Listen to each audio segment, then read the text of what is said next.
Submission of discussion. Chapter The Rohingya Origins, Faith and the Struggle for Existence. The question of whether the Rohingya are the original inhabitants of Arakan, present-day Rakhine State, Myanmar, has long been debated in both political and historical circles. Beyond historical inquiry, this question carries profound humanitarian implications.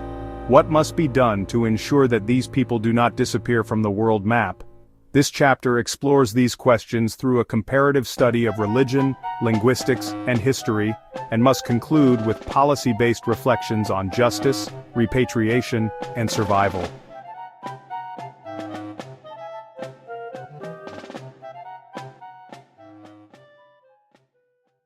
Question 1. How many major religions are there in the world? The world's major religions are generally defined by the number of adherents and their global influence. The 5 largest religions are 1. Christianity, approximately 2.4 billion adherents. 2. Islam, approximately 1.9 billion adherents. 3. Hinduism, approximately 1.2 billion adherents. 4. Buddhism, approximately 500 million adherents. 5. Chinese traditional religions, Confucianism, Taoism, Buddhism blend, approximately 400 million adherents. Other important traditions include Sikhism, Judaism, Jainism, and Shinto, as well as numerous indigenous and animistic faiths. However, the above 5 constitute the largest religious populations globally. Question 2. Which religion came first in the world? The earliest known forms of religion were traditional or animistic, focusing on the worship of nature, celestial bodies, and ancestral spirits. However, from a literary and historical perspective, Hinduism, specifically Vedism, is among the world's earliest organized religions. The Vedas, dated around 1500 BCE, describe a system of rituals and theology that profoundly shaped early human civilization. Thus, the question can be answered in 2 dimensions. Earliest form of worship, traditional or animistic religions. Earliest organized religion, Hinduism, Vedism. Question 3. Which religion was most widely practiced before the emergence of Islam? From a secular historical viewpoint, Islam began in the 7th century CE. Prior to that, the most widely practiced religion, especially during the 6th century CE, was Christianity, which had spread as the official religion of the Roman Empire. Other major faiths at the time included Zoroastrianism in Persia, Hinduism in South Asia, and Buddhism in East and Central Asia. From a theological perspective, however, Islam identifies itself not as a new religion, but as the continuation of the original faith of submission to God, Tawhid. The Quran describes all prophets as Muslims in the sense of submission to God's will. Noah, 10:72. I am commanded to be among the Muslims. Abraham and Ismail, 2:128. Make us both Muslims in submission to you. Jacob, 2:132. Do not die except as Muslims. Joseph, 12:101. Let me die as a Muslim. Moses' followers, 7:126. Let us die as Muslims. Jesus' disciples, 352. We are Muslims. Even Jewish Rabbi Alan Mahler has described Islam as the original Abrahamic religion of submission to God. Thus, Islam represents the primordial monotheistic faith that has existed since the dawn of prophetic revelation. Question 4. Which language family dominated in Arakan before the emergence of Islam? Historically, Arakan refers to the coastal region now known as Rakhine State in western Myanmar. Before Islam, Arakan was a flourishing Buddhist kingdom with capitals such as Danyawadi and Waithali. Linguistic and archaeological evidence demonstrates that the region's people were speakers of an Indo-Aryan language, not Tibeto-Burman. This evidence reflects that the Rohingya ethnic group today speaks an Indo-Aryan language in Arakan and were likely Indo-Aryan speaking Buddhists before Islam. Thus, the answer is dominant language family, Indo-Aryan, dominant people, Arakanese-speaking Indo-Aryans. Question 5. Which religion and language were most common in Arakan before Islam? Before Islam, Buddhism was the principal religion of Arakan, transmitted from neighboring Bengal and Magadha, India. Archaeological inscriptions, coins, and stone sculptures confirm the spread of Theravada Buddhism throughout Arakan's history.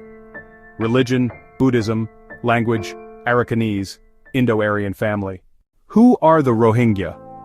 The Rohingya are an Indo-Aryan-speaking Muslim ethnic group indigenous to the Arakan coast of Myanmar. Historical, linguistic, and cultural evidence strongly affirms their deep-rooted presence in the region.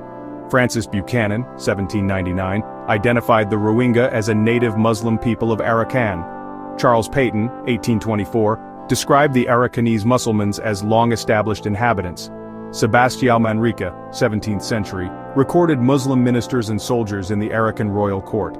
Their language, culture, and traditions linked directly to ancient Arakan's Indo-Aryan civilization. In the early post-independence years, 1948-1962, Rohingya representatives served in the Burmese parliament. The Mayu Frontier Administration and Rohingya language broadcasts officially recognized them as part of the Union of Burma. However, the 1962 military coup reversed this recognition. The 1982 citizenship law stripped the Rohingya of nationality. Military operations such as Naga Min, 1978, and PYI Thaya, 1991-92, forcibly expelled hundreds of thousands.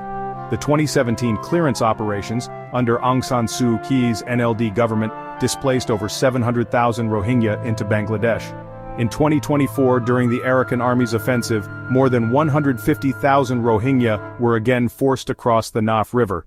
These are not isolated ethnic conflicts but systematic state-sponsored genocides, confirmed by United Nations investigations.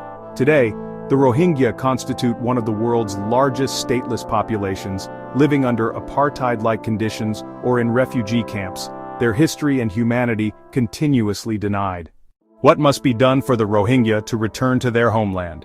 A sustainable return requires meeting the following conditions. 1. Security and stability. Ensure safety, rule of law, and freedom from persecution. 2. Citizenship. Recognition. Grant full citizenship and equal rights under the law. 3. Reconstruction and rehabilitation. Rebuild destroyed homes, schools, and hospitals. 4. Justice and accountability. Prosecute perpetrators of war crimes and genocide. 5. Reconciliation. Promote intercommunal peace between Rohingya and Rakhine Buddhists. 6. International support. Maintain global humanitarian and political engagement. Only by fulfilling these conditions can the Rohingya rebuild their homeland and preserve their cultural identity. Do the Rohingya have the right to self-defense? Under international law, self-defense is permissible when the threat is imminent and unavoidable. The force used is proportional to the threat. No alternative means of escape or protection exist. However, self-defense must not escalate into aggression. While the Rohingya have the moral right to protect their lives, the ultimate solution lies in peaceful legal resistance, through diplomacy, international courts, and truth-based advocacy. Conclusion. The Rohingya are not foreigners but the surviving descendants of Arakan's Indo-Aryan civilization. Their struggle is not merely for territory but for recognition, justice, and the right to exist as a people. Unless international and domestic actors commit to securing their safety, identity, and citizenship, a unique civilization risks vanishing from the world map.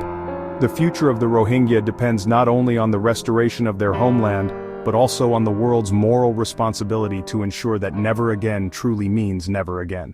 Rohingya Language and Cultural Research Center, Arakan, Myanmar, 2025 settings, use appropriate media.